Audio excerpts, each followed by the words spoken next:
आज हम लोग डिस्कस करेंगे रियल वैल्यूड फंक्शंस के बारे में।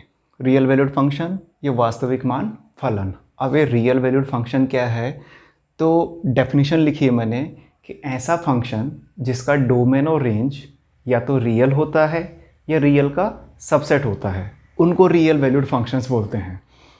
मैंने यहाँ पे कुछ एग्जांपल्स लिखे हैं 1 2 3। अब डेफिनेशन में एक बात आ रही है कि ऐसा फंक्शन जिसका डोमेन और रेंज या तो रियल है या रियल का सबसेट्स है। पीछे हमने फंक्शंस में जो एग्जांपल दिए थे उनमें डोमेन और रेंज रियल के ही सबसेट थे। जैसे मैंने कहीं पे एग्जांपल दिया होगा 1 2 3 4 5 6, ये इससे कनेक्ट है, इससे कनेक्ट है, इससे कनेक्ट। तो डोमेन में रहा होगा 1 2 3 का सेट, रेंज में रहा होगा 4 5 6 का सेट। तो ये डोमेन और रेंज रियल के ही सबसेट्स है, तो ये भी रियल वैल्यूड फंक्शंस है। बट जनरली हम लोग रियल वैल्यूड फंक्शंस किनको बोलते हैं, जिनमें डोमेन और रेंज ऐसे ना हो कि या तो पूरा रियल हो या रियल के सबसेट। अब रियल के सबसेट कैसे? इंटरवल फॉर्म में। जैसे ये आपका रियल लाइन हो गया 0 1 2 -1 -2, ये आपके पास ऐसे भी इधर भी नंबर होंगे, इधर भी नंबर्स होंगे। रियल वैल्यूड फंक्शन जनरली हम उसको पढ़ेंगे या तो उसका जो डोमेन हो पूरा का पूरा रियल लाइन आ जाए, या फिर रियल के सबसेट। रियल के सबसेट कैसे? मान लो 0 से लेकर 2 तक के एलिमेंट्स है सारे, 0 से लेकर 2 तक इंक्लूडेड 0 इंक्लूडेड 2, ऐसा आ गया कि 0 से लेकर 2 तक के सारे एलिमेंट। तो this part is the subset of R. तो ऐसे सबसेट्स की बात करें, जरूरी नहीं ऐसा हो सकता है 0 2 हो, ओपन क्लोज जो भी हो।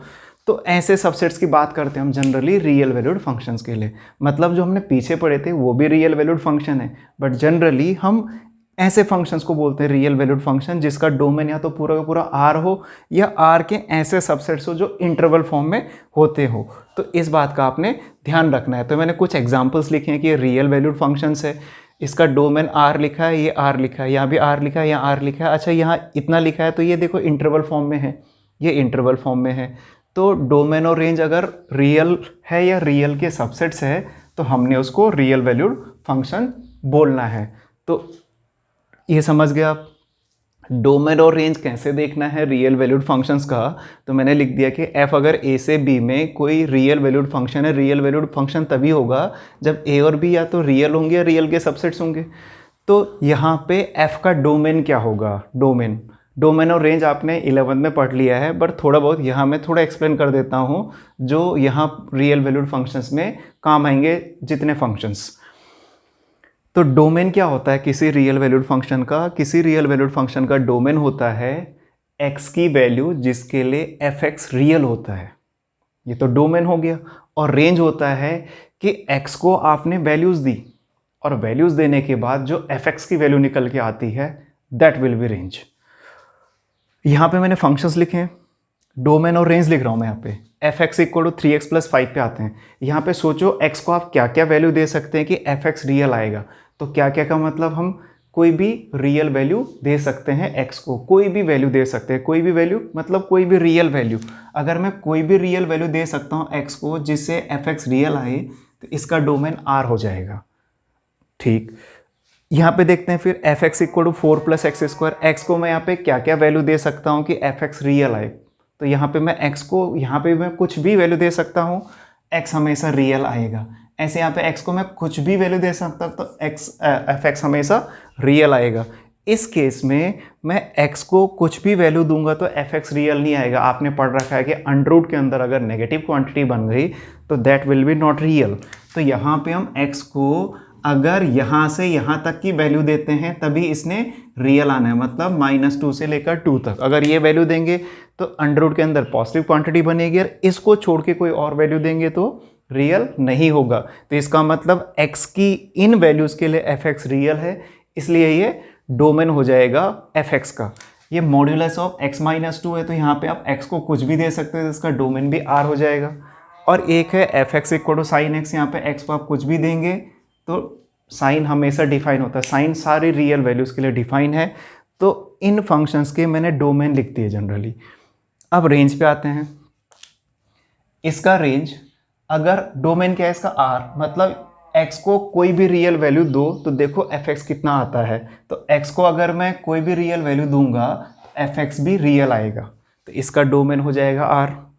दूसरे वाले में अगर मैं x को कुछ भी वैल्यू देता हूँ, जरा यहाँ पे ध्यान देना, x को मैं कुछ भी वैल्यू देता हूँ तो X square can never be negative.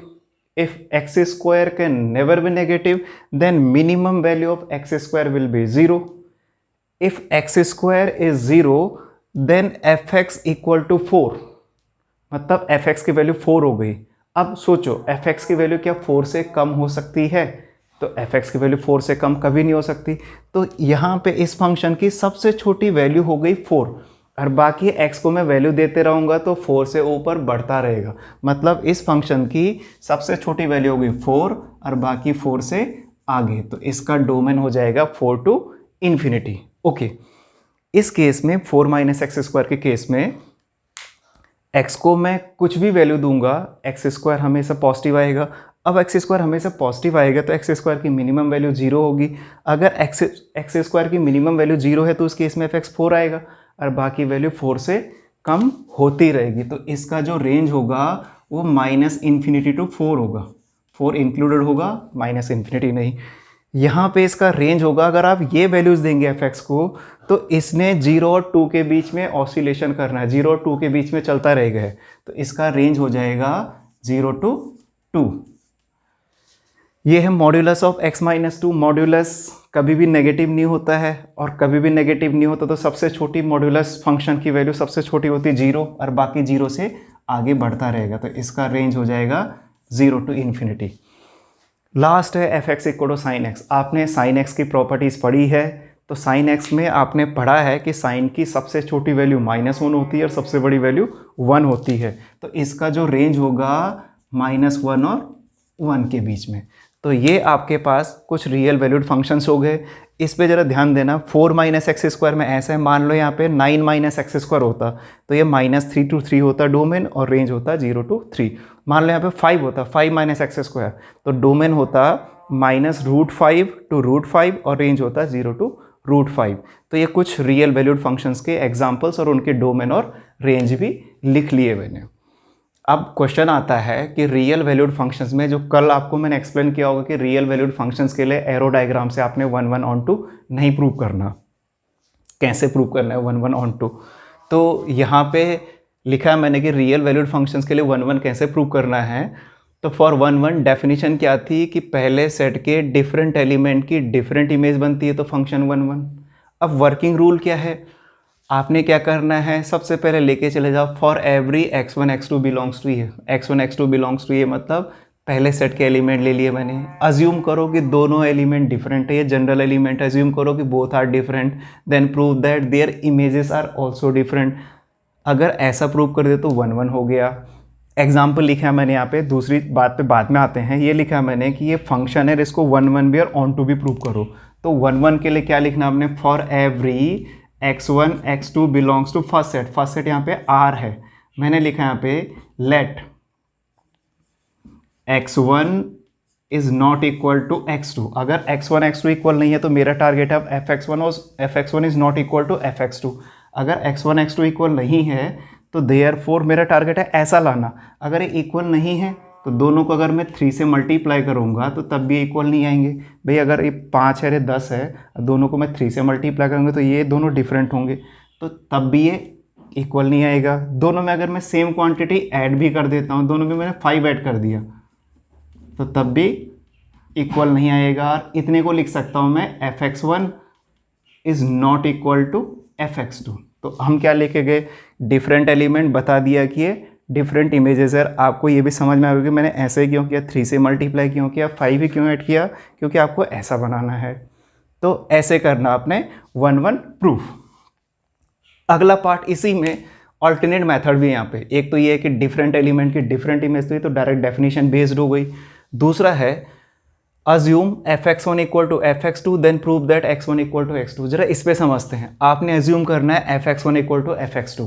अब इसमें देखो मैंने यहाँ पे अज्यूम कर रखा है कि x1 और x2 दो एलिमेंट की इमेजेस सेम है। इसका मतलब क्या है कि दो x1 x2 दो एलिमेंट्स की इमेजेस सेम है।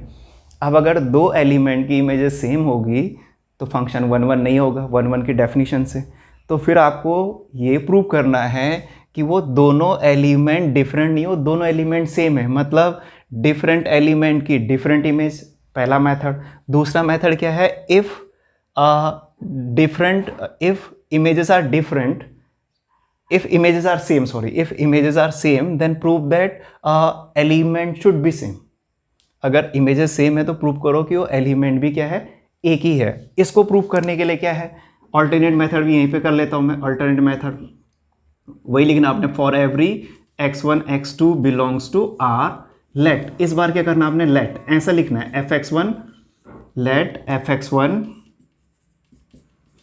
Equal to fx2। अगर fx1 fx2 के इक्वल है तो fx1 का मतलब आएगा 3x1 प्लस 5, यहाँ आएगा 3x2 plus 5, 3x1 equal to 3x2, 5 5 cancel, 3 3 cancel, x1 equal to x2।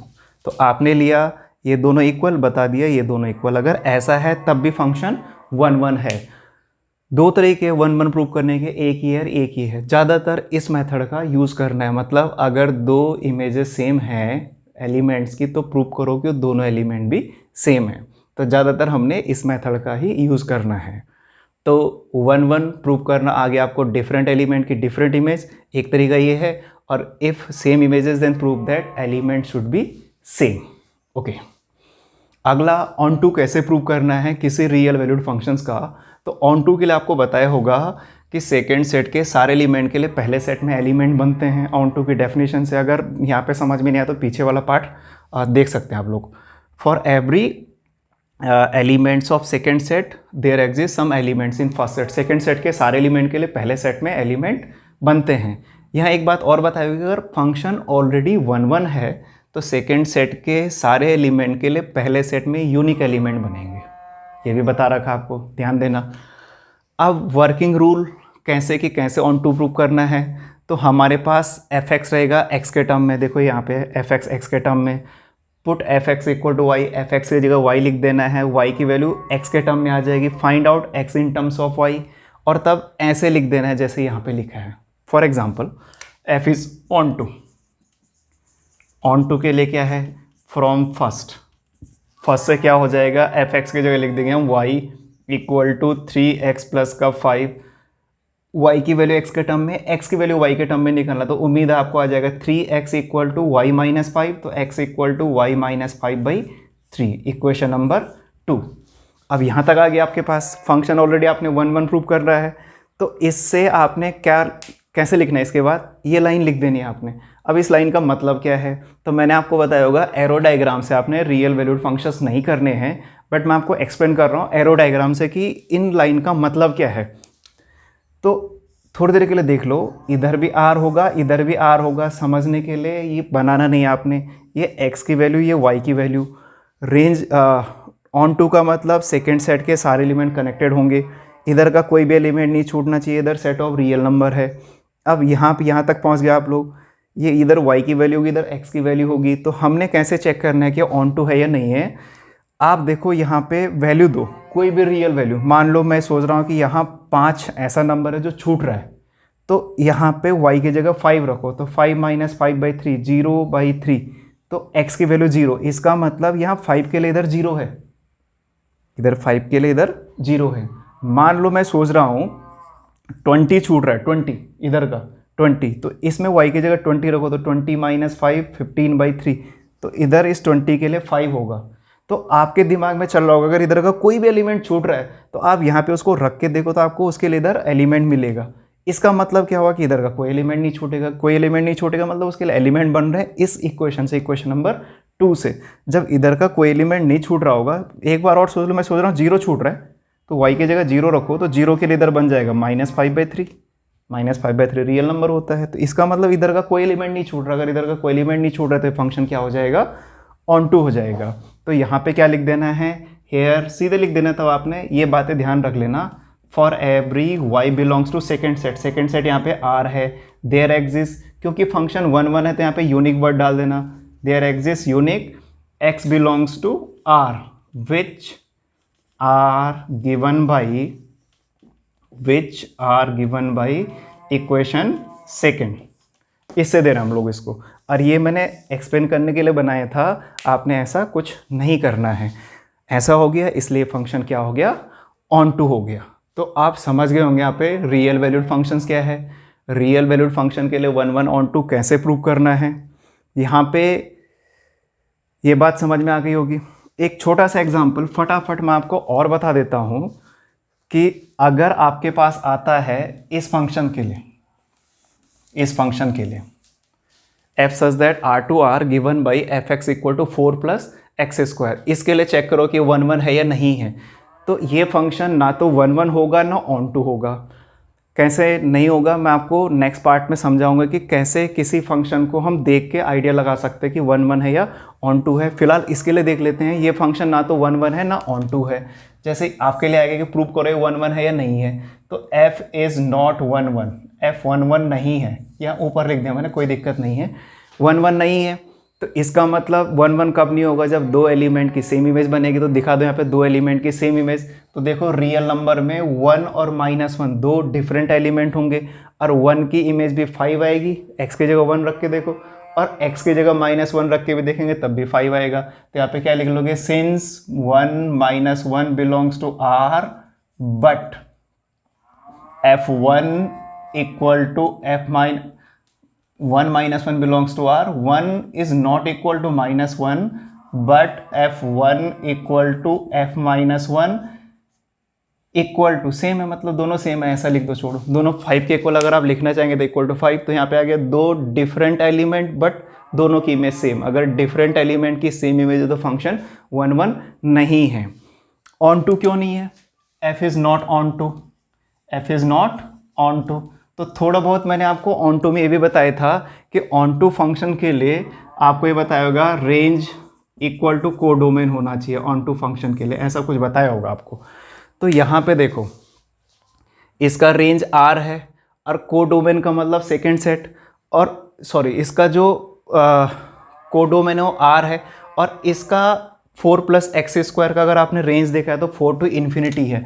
तो यहाँ पे लिखोगे f ऑन टू नहीं है क्योंकि रेंज ऑफ f आपका 4 टू इन्फिनिटी, और ये किसके इक्वल नहीं है, not equal to r, r मतलब सेकेंड सेट के इक्वल नहीं है, ये सेकेंड सेट के इक्वल नहीं है। इसका रेंज है 4 से लेकर इन्फिनिटी तक, जबकि बाकी 4 से पीछे के सारे एलिमेंट छूट गए होंगे, 4 से पीछे के सारे एलिमेंट छूटे होंगे, तो ये फंक्शन ऑन टू नहीं होगा।